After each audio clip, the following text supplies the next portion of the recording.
Make sure to stay until the end. We'll explain why it's super important always to test fuses and relays.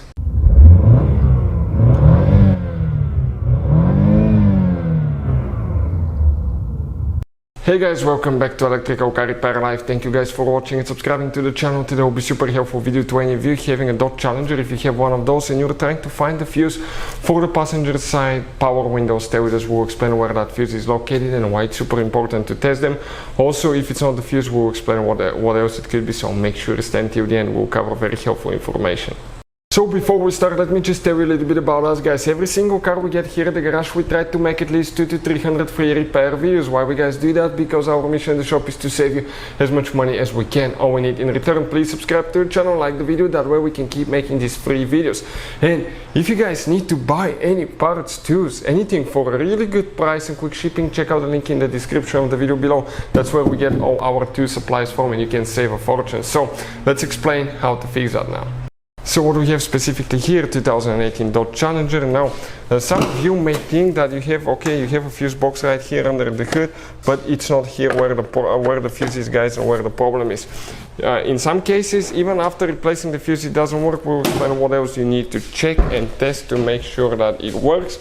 Now, before we continue, these guys, scanner right here, you may need it or something similar like that. Why? Because the Dodge system, guys, it has multiple computers, and the body control module, if it detects that there was a short in the system with the power windows, bed switch, fuse, motor, anything like that, it may deactivate that function so it doesn't cause more electrical problems. And after you replace the part fuse that was causing the problem, you might need to access the computers and reset the codes. And this computer can access every computer system in your Dodge vehicle, guys, and almost any car you can think of. It's amazing tool that can pay itself off in one-time use. So I'm going to go ahead and put the link in the description of the video below for any of you that want to check it out.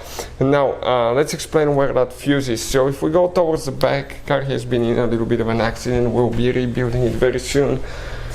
So right here, let's explain where the fuse is now. When you get in the truck next to the spare tire, we have that fuse box. That fuse box has one notch right here that you will push and pull the cover open just like that. And that's where the fuses are located. Super important, guys, to always test fuses, because sometimes you cannot tell that they're burned, and if that's the case, you may waste quite a bit of time and money solving a problem that doesn't exist, and all we had to do is actually test the fuse, find out it's bad, and replace it. We'll put a link in the description of the video below to a video that will teach you how to test fuses, relays, and where to buy cheap fuses and relays from.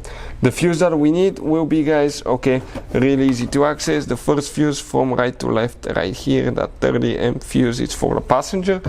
Power window also for the passenger door control module, the computer for the passenger door. So it will control everything on the passenger door, including power mirrors, central locking, and window as well. That's the fuse that you need to take care of. Let me get a new one, and put it in. And now we're going to go ahead and test it, find out if it's working and if that's taking care of that problem. So let's go ahead, check it out and see if it's working now. We'll come to this side. Let's see. Perfect, everything works. Hopefully, guys, the video will be helpful. Thank you for watching. See you guys next time.